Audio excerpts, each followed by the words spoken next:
नमस्कार, मैं हूं एहसान दानिश। अभी मैं मौजूद हूं रूनी सैदपुर विधानसभा क्षेत्र का ये इलाका है, बात असली पंचायत। यहाँ पे जब 2 दिन पहले जो इतनी तेज बारिश आंधी आई थी, उस आंधी में तकरीबन दर्जनों घर यहाँ के पूरी तरह से बर्बाद हो गए। लगभग ये जैसा कि जानकारी मिल रही है कि 1 दर्जन लोग जख्मी हुए थे और 2 लोगों की मौत यहाँ पे हो गई है। जो एक वार्ड नंबर 2 है, वहाँ के राजदेव राय हैं जिनकी मौत हो गई है, और एक बच्चा जो घायल हो गया था उस आंधी में, और 2 दिनों के बाद उसकी मौत हो गई है हॉस्पिटल में इलाज के दरमियान। तो हम अभी पहुंचे हैं इस बात असली पंचायत के वार्ड नंबर 1 के ये वार्ड सदस्य हैं। इनका भी घर पूरी तरह से आंधी में उड़ गया, जिसमें लाखों रुपए का नुकसान है। चूंकि जैसा कि इनकी बच्ची की शादी अगले महीने जून महीने में ही होने वाली है, और शादी के लिए इन्होंने पूरा मुकम्मल इंतजाम कर रखा था। सारा इस आंधी में बर्बाद हो गया। हम अपने कैमरा पर्सन से चाहेंगे कि इनका जो घर उड़ गया था, चूंकि ये 2 दिन पहले की आंधी में उड़ा था ये घर, लेकिन अभी इन्होंने काफी मुशक्कत करके फिर से उसको मरम्मत करवाने की कोशिश किया, लेकिन अभी भी अधूरा है ये। आप देख सकते हैं कि चारों तरफ नया नया बांस वगैरह लगा करके किसी तरह से ये काम चलाऊ बनाने की कोशिश कर रहे हैं। हम इनसे जानने की कोशिश करते हैं कि इस तूफान में, इस आंधी में कितना बड़ा नुकसान इनका हो चुका है। जी बताइए, तो कितने का नुकसान हुआ होगा आपका?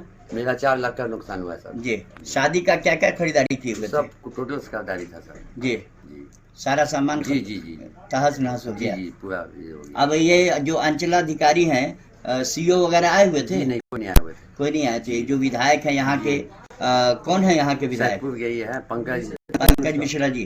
तो यहाँ के विधायक पंकज मिश्रा है, वो भी नहीं आए? वो भी नहीं आए थे। अच्छा, इनका ये कहना है कि ना तो कोई यहाँ के मुखिया आए, ना यहाँ के विधायक आए, ना अंचल अधिकारी के द्वारा अब तक इन्हें किसी भी तरह के सहयोग या जो मुआवजे की राशि मिलनी चाहिए अब तक नहीं पाई। हम चलते हैं और भी जगह जो इस पंचायत में जो भारी तबाही है, हम और भी हालात अपने दर्शकों को हम उस हालात से रूबरू कराएंगे। बात असली पंचायत के वार्ड नंबर 2 का ही ये हिस्सा है, और हमारे ठीक पीछे आप देख सकते हैं कि ये बिजली का तार, मोटा मोटा तार है जो बिल्कुल यहाँ पे डाउन है।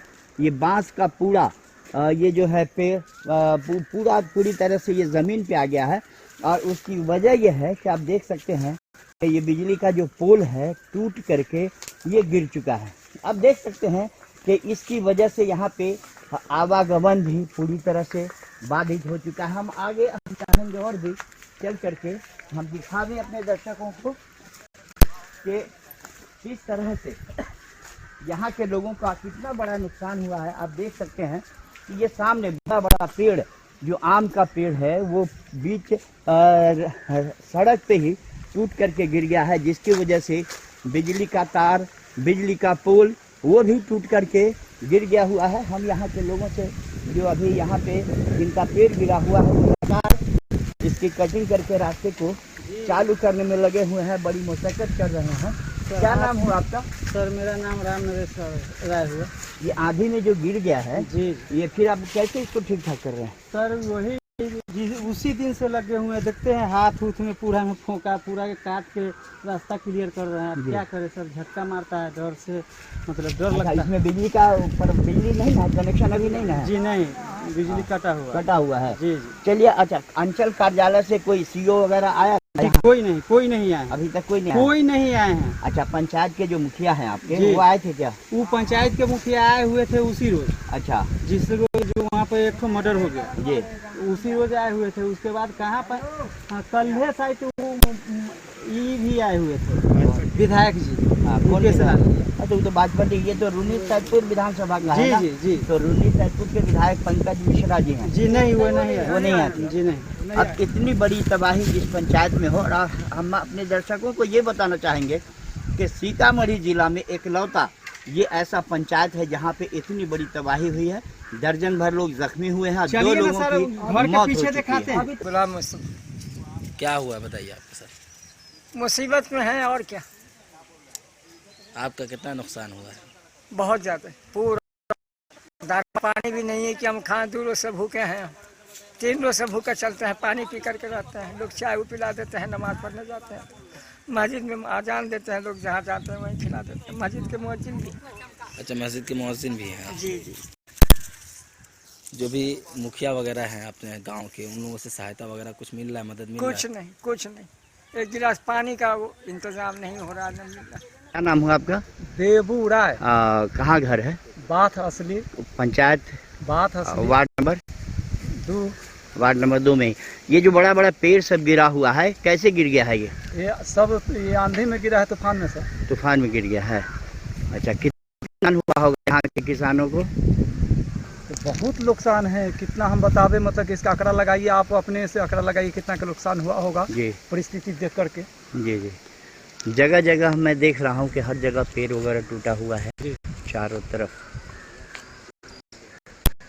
अभी हम बात असली पंचायत का ही ये एरिया है, और यहाँ देख सकते हैं कि ठीक मेरे पीछे ये बड़े बड़े आम के पेड़ पूरी तरह से टूट करके यहाँ पे गिर गया है। ये यहाँ के किसानों का हम कह सकते हैं कि बहुत ही बड़ा नुकसान इस आंधी की वजह से हुआ। देख सकते हैं कि चारों तरफ ये बड़े बड़े पेड़ टूट करके गिर गए हैं, और यही वजह है कि जहाँ जहाँ पेड़ रोड के किनारे गिरा है वहाँ पे बिजली का तार और बिजली का खंभा भी टूट गया है, और बहुत बड़ा नुकसान इस पंचायत को हुआ है। और हर जगह जहाँ पे बिजली का, आप देख सकते हैं कि आगे जो तार है, तार लटक रहा है नीचे, और जिसकी वजह से वो पेड़ जो तार से गिर गया है, जिसकी वजह से बिजली का तार भी नीचे आ गया है, डाउन हो गया है, जिसकी वजह से विद्युत विभाग ने लगातार यहाँ पे 3 दिनों से बिजली की जो सेवा है उसे बाधित कर रखा है, और यहाँ के लोग अंधेरे में डूब गए हैं। गर्मी की तपिश में बिजली की समस्या का ये लोग झेल रहे हैं। चलते हैं हम और भी जगह, अब यहाँ के तबाही का मंजर हम अपने दर्शकों को दिखाने की हम कोशिश करते हैं। ये हम मौजूद हैं बात असली पंचायत के, मोहम्मद अकरम का घर है, और हमारे ठीक सामने बगल में ये जो बच्ची है, इस तूफान में इसका घर का छप्पर गिर गया था, जिसमें इसका सर फट गया था। हम इनसे बात करने की, जानने की कोशिश करते हैं। जी बाबू, क्या नाम है? साबिया नाज। तुम्हारा ये सर जो फटा है, कैसे फटा था? ये आंधी में ऐसा हुआ था, इसी से मेरा सर फटा। अच्छा, फिर इलाज वगैरह कहाँ करवाए? ये चांद यहाँ पे डॉक्टर है, उसी के बेटा। अच्छा, तो ये सरकार से कोई ये मुआवजा के लिए, जांच के लिए इंक्वायरी वगैरह करने कोई आया था? नहीं, अब तक नहीं आया। अभी तक कोई नहीं आया। नहीं।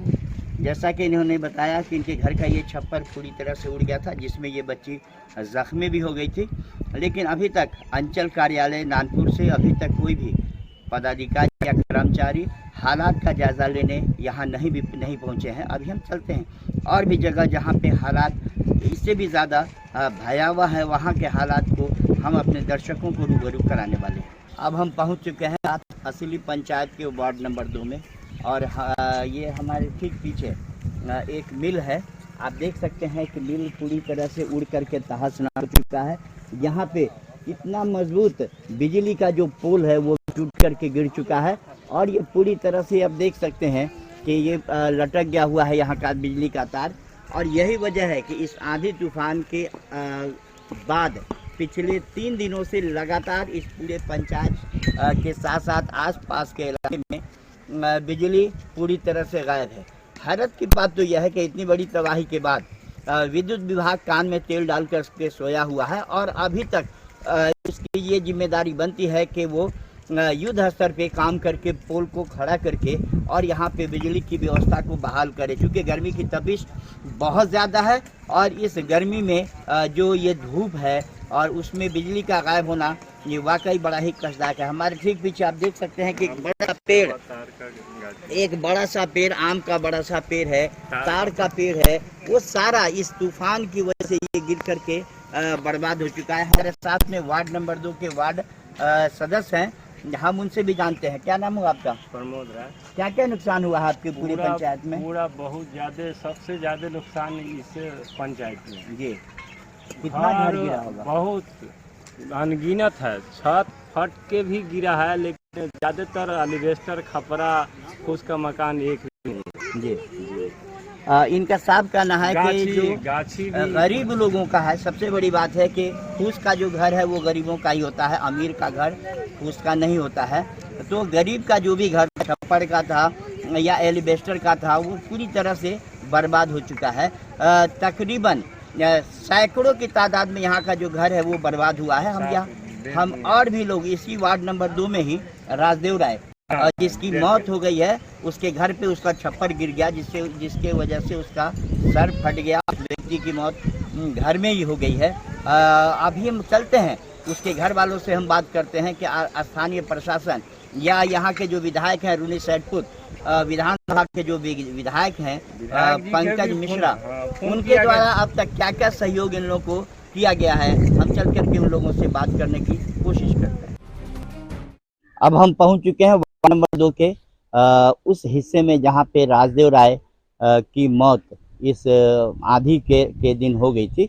हम यहां के लोगों से मिलकर के जानने की कोशिश करते हैं कि आखिर राजदेव राय की मौत कैसे हुई है। जैसा कि यहाँ के लोगों ने फिलहाल मुझे ये बताया था कि एक बड़ा सा पीपल का पेड़ है यहाँ पे, हमारे ठीक पीछे ये पीपल का पेड़ है। इस पीपल की पेड़ आप देख सकते हैं कि सैकड़ों वर्ष पुराना ये पीपल का पेड़ है। इस आज कितनी तेज आंधी थी, इसमें ये पीपल का मोटा मोटा डाल टूट करके और राजदेव राय के सर पे या बदन पे गिर गया, और जिसमें दब करके जिसके चोट से राजदेव राय की मौत हो गई। इतना ही नहीं, उसके साथ एक भैंस का जो पाड़ा था वो भी उसके साथ साथ उसके जो डाली टूट करके उसके बदन पे गिरा, जिसकी वजह से मौत हो गई। राजदेव राय का जो मृतक है उनका लड़का साथ में है। हम इनसे जानने की कोशिश करते हैं उस रात के का दर्दनाक माहौल कैसा था। जी बताइए, तो कैसे हुआ घटना? हम भैंसी लेके आए यहाँ पर, पापा भैंसी ले जा रहे थे, तभी उड़ के आया, दोनों के एक ही साथ गिर गया। जी, तो यहीं मर गए आपके पिता की मौत हो गई? यहीं पे मौत हो गई।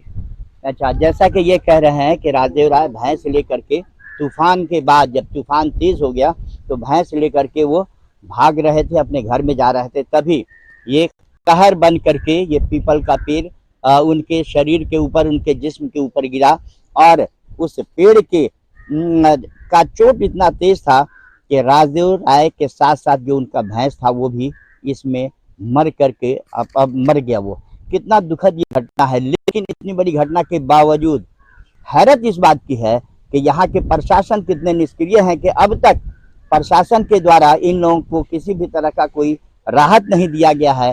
हम इनसे जानने की कोशिश करते हैं कि घटना के बाद जो यहाँ के मुखिया हैं, या मुखिया के द्वारा कोई राहत मिला है आप लोगों को? वहाँ दिया था सीतामढ़ी, इधर कॉन्टेक्ट करावे था। हाँ, वो 4 लाख रुपया किया। पैसा मिला नहीं मुखिया जी के द्वारा? नहीं, मुखिया के द्वारा कुछ पैसा वैसा मिला? अंतिम संस्कार करने के लिए जो मुखिया के द्वारा राशि मिलती है वो पैसा मिला कि नहीं मिला? नहीं मिला है।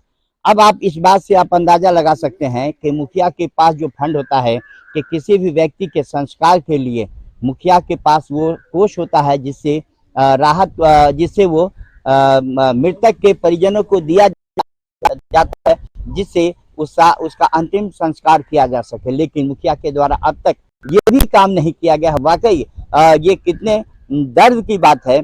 यहाँ के जो रूनी सैदपुर के जो विधायक है पंकज मिश्रा, शायद उन्होंने भी इस आपदा की घड़ी में वो भी नहीं पहुंच आए। हम यहाँ के स्थानीय लोगों से हम जानने की हम कोशिश करते हैं कि यहाँ के जो रूनी सैदपुर के जो विधायक है वो अभी आए हैं या नहीं आए हैं। मेरे आने के बाद यहाँ पे जो ग्रामीण है, आप देख सकते हैं कि ग्रामीणों की भीड़ यहाँ पे इकट्ठी हो गई है, और इन्हें एक बड़ी उम्मीद लगी है कि शायद जब हम इनकी आवाज को सरकार तक पहुंचाएंगे तो इनका जो दर्द है, दर्द की आवाज को जब हम सरकार तक पहुंचाएंगे, या सीतामढ़ी के कलेक्टर जब इनके दर्द को सुनेंगे, देखेंगे, तो शायद उसे वो बांटने की कोशिश करेंगे। सरकार की जो राशि है, जो सहायता राशि होती है, आपदा की जो सहायता राशि होती है, शायद यहाँ के सीतामढ़ी के डीएम इन लोगों को कुछ देने की कोशिश करेंगे। तत्काल जो हम जानने की कोशिश करते हैं, यहाँ पे हमारे साथ इनके जो राजदेव राय हैं उनकी विधवा हमारे पास पहुंच चुकी है। एक ये बताइए कि आपके पंचायत के जो मुखिया हैं, वो मुखिया जी आ करके आप लोगों को दाह संस्कार के लिए पैसा वगैरह दिए थे? जोर से बोलिए। नहीं मिला। अब इनकी अभी ये गम का हालत यह है कि इनके मुंह से आवाज भी नहीं निकल रही है। यहाँ पे जो लोग हैं हम उनसे जानने की कोशिश करते हैं। जैसा कि उन्होंने इशारे में बताया कि मुखिया के द्वारा अंतिम संस्कार के लिए मिलने वाली राशि इन्हें अब तक ना मिल पाई है। आप ये बताइए, आपके यहाँ के जो विधायक हैं रूनी सैदपुर विधानसभा के, कौन है वो? पंकज मिश्रा। नाम उनका सुने हुए हैं? लेकिन इस आपदा के घड़ी में वो आए नहीं। नहीं, कभी नहीं आए। अच्छा, पंचायत में कभी आए नहीं किए। चुनाव जीतने के बाद वो कब आए कि नहीं आए? नहीं आए। नहीं आए। और इस आपदा के घड़ी में भी नहीं आए। नहीं आए। अब आप अंदाजा लगा सकते हैं कि यहाँ के जो जनप्रतिनिधि हैं और खास करके जो विधायक होते हैं, उनकी एक बड़ी जिम्मेदारी होती है कि आपदा के घड़ी में कम से कम पंचायत में आकर के जिस इलाके में बड़ी घटना घटी हो, अब सोच सकते हैं कि जिस पंचायत में सैकड़ों घर बर्बाद उजड़ गए हों आंधी की वजह से, 1 दर्जन लोग घायल हुए हैं और 2 लोगों की मौत हुई है, ऐसे में अगर विधायक नहीं आते हैं तो शायद वो ऐसे संवेदनहीन विधायक को कुछ भी कहना बहुत ज्यादा होगा। कैमरा पर्सन टिप्पू टार्जन के साथ मैं एहसान दानिश, कशिश न्यूज, सीतामढ़ी।